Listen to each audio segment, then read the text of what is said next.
नमस्कार, मैं हूं डॉक्टर रवींद्र त्रिपाठी। आज मैं आपसे शीत युद्ध की पृष्ठभूमि एवं उसके अर्थ की चर्चा करूंगा।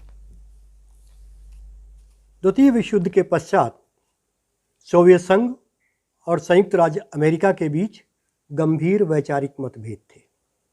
अमेरिका लोकतंत्र एवं पूंजीवाद का समर्थक है। पूंजीवाद संपत्ति पर निजी स्वामित्व का अधिकार देता है।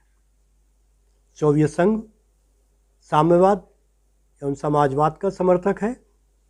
साम्यवाद निजी संपत्ति के सिद्धांत को नहीं मानता, अर्थात ये निजी संपत्ति का विरोध करता है।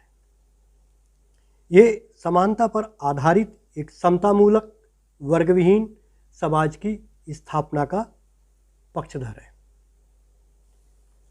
उत्पादन के साधनों एवं वितरण पर समाज अर्थात राज्य का नियंत्रण होता है।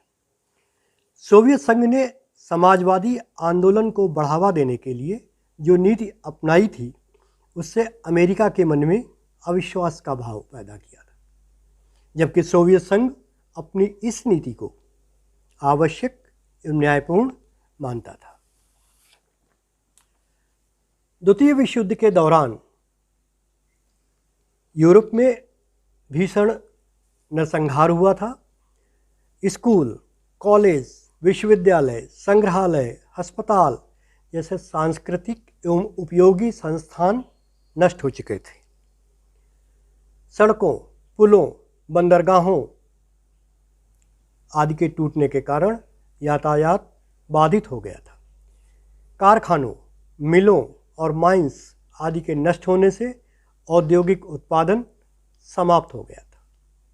युद्ध के दौरान किसान भी खाद्यान्न का उत्पादन नहीं कर पाए थे। इस कारण खाद्यान्न की कमी का सामना पूरा यूरोप कर रहा था। इन सब परिस्थितियों के साथ साथ युद्ध में आई लागत के कारण समूचे यूरोप की अर्थव्यवस्था की कमर टूट चुकी थी। लगभग पूरा यूरोप बेकारी, बेरोजगारी और भूखमरी की समस्याओं से जूझ रहा था। अमेरिका को भय था कि यदि इन परिस्थितियों में कुछ न किया गया तो ये देश साम्यवाद को अपना सकते हैं। इस कारण अनेक देश अमेरिका के साथ खड़े होकर सोवियत संघ की नीति का विरोध करने लगे थे। ब्रिटेन के भूतपूर्व प्रधानमंत्री विंस्टन चर्चिल ने फुलटन विश्वविद्यालय में सभी साम्यवादी विरोधी देशों को साथ आने के लिए कहा। उन्होंने पूर्वी यूरोप के कम्युनिस्ट शासित देशों को लोहे के पर्दे के पीछे के देश कहा।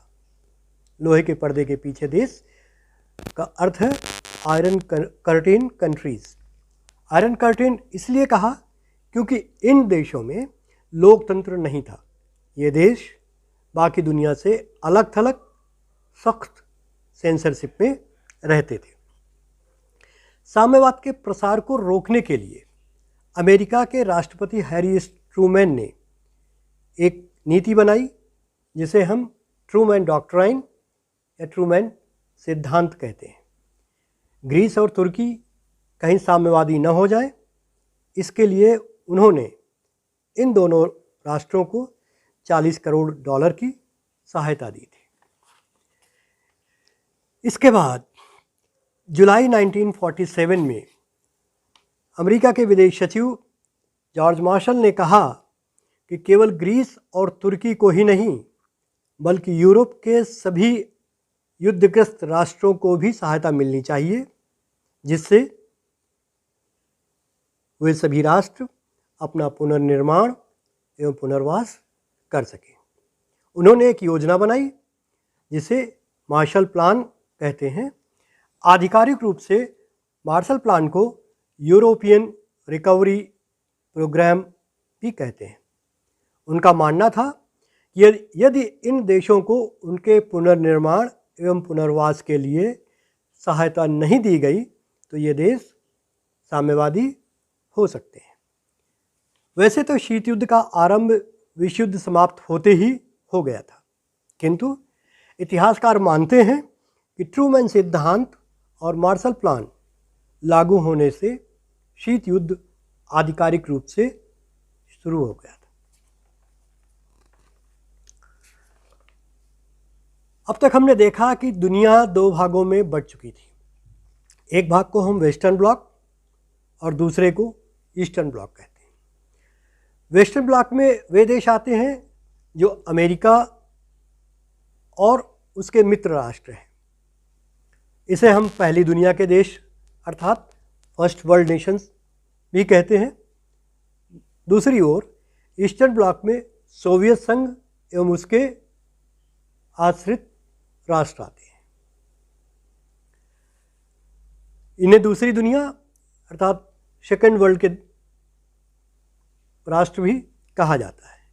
इन दोनों गुटों की विचारधारा परस्पर विरोधी है। दोनों का व्यवहार एक दूसरे के प्रति शत्रुतापूर्ण था। साथ ही दोनों के मध्य तनावपूर्ण राजनीतिक संबंध थे। इस तनाव एवं युद्ध जैसी स्थिति को ही हम शीत युद्ध कहते हैं। सोवियत संघ और अमेरिका के बीच भू राजनीतिक तनाव अर्थात जियोपॉलिटिकल टेंशन की अवधि को हम शीत युद्ध कहते हैं। शीत युद्ध को शीत युद्ध इसलिए कहा जाता है क्योंकि ये वास्तविक युद्ध नहीं था। ये युद्ध हथियारों के द्वारा लड़ा जाने वाला युद्ध नहीं था। ये युद्ध कागजी गोलों का युद्ध था। कागजी गोलों से मतलब है कि कटु विचारों को लिखित रूप देकर प्रिंट मीडिया जैसे अखबार, पत्र पत्रिकाएं आदि द्वारा तथा इलेक्ट्रॉनिक मीडिया के द्वारा लड़ा जाने वाला युद्ध कहा जा सकता है कि मीडिया का प्रयोग कर दूसरे देश को कूटनीति से हराने वाले युद्ध को हम शीत युद्ध कहते हैं। इसलिए शीत युद्ध को कूटनीतिक युद्ध भी कहा जा सकता है। डॉक्टर फ्लेमिंग के अनुसार शीत युद्ध एक ऐसा युद्ध है जो युद्ध क्षेत्र पे नहीं बल्कि मानव के मस्तिष्क में लड़ा जाता है। पंडित जवाहरलाल नेहरू के अनुसार शीत युद्ध दिमागों में युद्ध को प्रश्रय देने वाला युद्ध है, जिसका उद्देश्य शत्रुओं को अकेला कर देना और मित्रों को जीतना होता है। इस प्रकार हम कह सकते हैं कि वास्तविक युद्ध के बगैर शत्रुता की स्थिति शीत युद्ध है। शीत युद्ध एक ऐसा संघर्ष है जिसको राष्ट्रों द्वारा कुप्रचार, आर्थिक उपाय, राजनीतिक चालों आदि के माध्यम से अपनी सर्वोच्चता स्थापित करने के लिए एक दूसरे को नष्ट कर देने की मंशा से चलाया जाता है। शीत युद्ध व्यस्त राष्ट्र वास्तविक युद्ध नहीं करते हैं। यद्यपि गला काट प्रतियोगिता होती है, फिर भी प्रतियोगी दल अपने बीच सशस्त्र संघर्ष से दूर रहते हैं। वस्तुतः हम शीत युद्ध को युद्ध न कहकर युद्ध का वातावरण कह सकते हैं।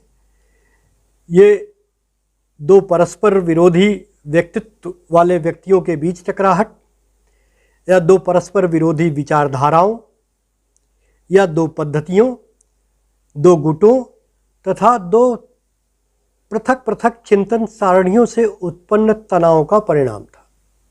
धन्यवाद। नमस्कार।